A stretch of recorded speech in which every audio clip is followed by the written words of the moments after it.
Hello बच्चों, welcome back to my YouTube channel all class update. तो आप लोग का ऑल क्लास अपडेट में बहुत बहुत स्वागत है। तो देखिए, मैं आप लोग के लिए लेकर के आई हूँ question answer class 9 science chapter 1 का। क्लास 9 का मैं लेकर के आई हूँ। मैंने नोट्स इसका आप लोग को प्रोवाइड कर दिया था, तो मैंने सोचा इसका अभ्यास का जो क्वेश्चन आंसर या फिर जो आप लोग का बीच बीच में क्वेश्चन आंसर रहता है बुक का, वो भी मैं आप लोग के लिए लेकर के आई हूँ। तो चलिए देख लेते हैं क्वेश्चन नंबर 1 बिना देरी किए हुए। तो जल्दी जल्दी सब्सक्राइब कर लीजिए, लाइक कर लीजिए और सब्सक्राइब करके रख लीजिएगा, ताकि मैं अभी बहुत सारे चैप्टर का क्वेश्चन आंसर आप लोगों को प्रोवाइड करूँगी। और सैटरडे को जो होने वाला है वीकली टेस्ट, वो भी क्वेश्चन मैं आप लोग को प्रोवाइड कर दूँगी फ्राइडे को या सैटरडे को सुबह में ही आंसर की के साथ। इसलिए जल्दी जल्दी सब्सक्राइब करके रख लीजिए। चलिए आगे की ओर बढ़ते हैं। तो देख लीजिए क्वेश्चन नंबर 1 क्या है। गर्म शुष्क दिन में कूलर अधिक ठंडा क्यों करता है। तो गर्म तथा शुष्क दिन में तापक्रम अधिक होता है। इसका आंसर मैं बता रही हूँ, देख लीजिए इसका आंसर क्या है। गर्म तथा शुष्क दिन में तापक्रम अधिक होता है तथा आर्द्रता में कमी होती है। इससे वाष्पीकरण की दर बढ़ जाती है तथा इससे ठंडक उत्पन्न होती है। ये आप लोग का फर्स्ट का आंसर हो गया। चलिए दूसरा देख लेते हैं। दूसरा नंबर क्वेश्चन क्या है। तो गर्मियों में घड़े का जल अधिक ठंडा क्यों होता है। तो घड़े में अनेक छिद्र होते हैं। इसका आंसर है घड़े में अनेक छिद्र होते हैं जिनके द्वारा जल की उष्मा से ही इसका वाष्पीकरण हो जाता है तथा घड़े का जल ठंडा हो जाता है। ये आप लोग का सेकेंड नंबर क्वेश्चन का आंसर है। अब चलिए तीसरा नंबर क्वेश्चन देखिए। आप लोग का साइंस बुक का क्लास 9 का बीच का क्वेश्चन है, जो आप लोग जब बुक रीडिंग करेंगे तो बीच से आएगा क्वेश्चन, आप लोग का दिया हुआ रहता है, तो वो आप लोग का उसी का आंसर मैं बता रही हूँ। तीसरा नंबर क्वेश्चन देख लीजिए। एसीटोन या पेट्रोल या इत्र डालने पर हमारी हथेली ठंडी क्यों हो जाती है।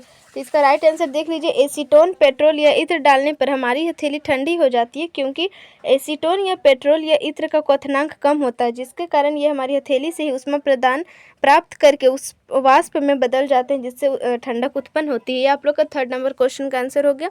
चलिए आगे बढ़ते हैं। फोर्थ नंबर क्वेश्चन क्या है।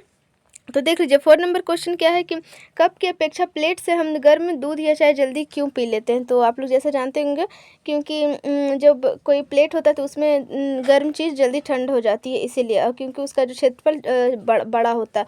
तो चलिए इसका आंसर देख लेते हैं। कप की अपेक्षा प्लेट की सतह का क्षेत्रफल बढ़ने से वाष्पीकरण की दर बढ़ जाती है। इसका मतलब ये हो कि सतह का क्षेत्रफल बढ़ने से वाष्पीकरण की दर भी बढ़ जाती है, जिसके कारण गर्म चाय या दूध जल्दी ठंड हो जाती है और हम उसे आसानी से पी लेते हैं। ये आप लोग का हो गया 4 नंबर क्वेश्चन का आंसर। चलिए 5 नंबर की ओर बढ़ते हैं। तो देख लीजिए क्या है इसमें। गर्मियों में हमें किस तरह के कपड़े पहनने चाहिए। तो इसका राइट आंसर है हमें गर्मियों में सूती कपड़े पहनने चाहिए। गर्मी में अधिक पसीना आने के कारण से वह सूती कपड़े द्वारा अवशोषित होकर शीघ्र वाष्पित होकर हमें शीतलता प्रदान करती है। तो आप लोग जैसे जानते हैं कि सभी लोग बोलते हैं गर्मी में सूती कपड़े पहनने क्यों पहनने चाहिए। तो इसका कारण यहाँ पे आंसर में लिखा हुआ है। यहाँ पे देख लीजिए क्वेश्चन है ये। चलिए 5 नंबर क्वेश्चन का आंसर हो गया। अब चलिए 6 नंबर की ओर बढ़ते हैं। तो 6 नंबर का क्या है। पदार्थ की कितनी अवस्थाएं होती है। तो पदार्थ की 3 अवस्थाएं होती है, ठोस, द्रव और गैस। ये मैं आप लोग को नोट्स जब लिखवा रही थी, मतलब कि नोट्स का जो वीडियो है प्लेलिस्ट में आप लोग देख सकते हो, उसमें है। तो नोट्स में मैंने सब कुछ डिटेल्स में आप लोग को बता दिया है, तो आप लोग वहाँ नोट्स लिख लीजिएगा। और ये रहा आप लोग का क्वेश्चन आंसर। तो नोट्स का वीडियो जो है आप लोग जरूर पढ़ लीजिएगा, मैं उसे डिस्क्रिप्शन बॉक्स में लिंक दे दूँगी उसका। चलिए अब आगे बढ़ते हैं। 6 नंबर को हो गया। चलिए 7 नंबर की ओर बढ़ते हैं। तो 7 नंबर का है कारण बताइए। इसका क्या है। जल कमरे के ताप पर द्रव है। तो मतलब कारण बताना है कि जल कमरे के ताप पर द्रव क्यों होता है। तो जल कमरे के ताप पर द्रव क्योंकि इसमें बहने का गुण होता है और ये जिस बर्तन में डाला जाए उसी का आकार ग्रहण कर लेता है। ये हो गया आप लोग का 7 नंबर का। चलिए अब क्वेश्चन नंबर 8 की ओर बढ़ते हैं। तो लोहे की अलमारी कमरे के ताप पर ठोस है क्यों, मतलब कारण बताना है। तो लोहे की अलमारी कमरे के ताप पर ठोस है क्योंकि इसमें दृढ़ता का गुण होता है और आकार निश्चित होता है।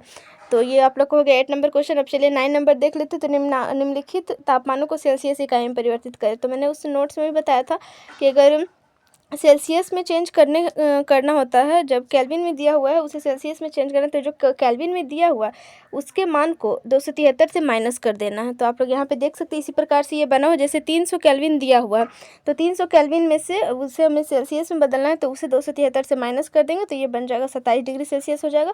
ये आप लोग का आंसर हो जाएगा। इस टाइप के क्वेश्चन आप लोग ऑब्जेक्टिव में आ जाते हैं, फाइनल एग्जाम में भी और वीकली टेस्ट में। इसे आप लोग याद जरूर कर लीजिएगा कि सेल्सियस है तो सेल्सियस में चेंज करना है तो उसे केल्विन को माइनस करना है 273 से, और अगर केल्विन में बदलना है तो सेल्सियस को प्लस करना है 273 से।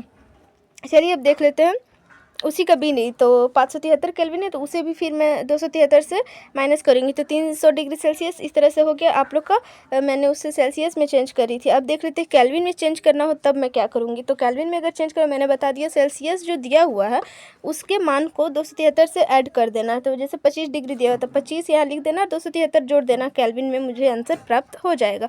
तो चलिए आंसर हो गया। उसके बाद 373 का भी देख लीजिए इसी तरह से। तो 373 केल्विन में चेंज करना, सेल्सियस में केल्विन में चेंज करना।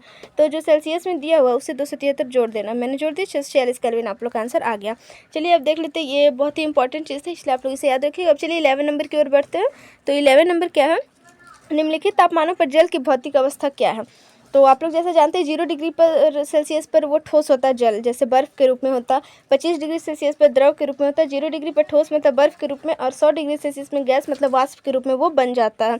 तो इस प्रकार हो गया 11 नंबर, ये भी आप लोग का इंपॉर्टेंट है। और चलिए अब 12 नंबर की ओर बढ़ते। तो वाष्पीकरण क्या है, तो आप लोग जानते ही होंगे बट इसे डिफिनेशन के रूप में याद करना होगा। तो जब किसी भी, आंसर देखिए, जब किसी भी ताप पर कोई द्रव गैस बन जाता है तो उसे वाष्पीकरण, जैसे कोई भी द्रव, जैसे पानी को मैं गर्म करती हूँ तो वो कैसे गैस बन जाता है, उसी को वाष्पीकरण कहते हैं। जैसे कपड़े का सूखना हो गया, इत्र का गंध फैलना, कपड़े का सूखना, कपड़े सूखते हैं तो इस प्रकार से हो गया, तो वो हो गया आप लोग का वाष्पीकरण। अब चलिए क्वेश्चन नंबर 13 की ओर बढ़ते हैं। तो क्वेश्चन नंबर 13 आप लोग का लास्ट क्वेश्चन है। तो यहाँ पे देख लीजिए, उबलते हुए जल अथवा भाप में से जलने की तीव्रता किसमें अधिक महसूस होती है। तो इसका आंसर देख लेते हैं। भाप में वाष्पन की गुप्त ऊष्मा के कारण उबलते जल की अपेक्षा जलने की तीव्रता अधिक महसूस होती है। ये आप लोग को हो गया 30 नंबर क्वेश्चन का आंसर। इस तरह से मैंने देखिए आप लोग के लिए इतना सारा क्वेश्चन आंसर आप लोग के लिए लाई थी मैं, बुक का जितना भी था। तो आप लोग इसे ज़रूर से ज़रूर याद कर ले और शेयर कीजिए, लाइक कीजिए। और मैं नेक्स्ट वीडियो जल्द से लाऊंगी, और जो वीकली टेस्ट का पेपर है वो भी मैं अपलोड कर दूंगी। तो आप लोग चैनल को सब्सक्राइब करके रख लीजिएगा और ज़्यादा से ज़्यादा शेयर कीजिए, लाइक कीजिए। मिलते हैं अब नेक्स्ट वीडियो में, तब तक के लिए बाय। सब्सक्राइब करना बिल्कुल ना भूलें।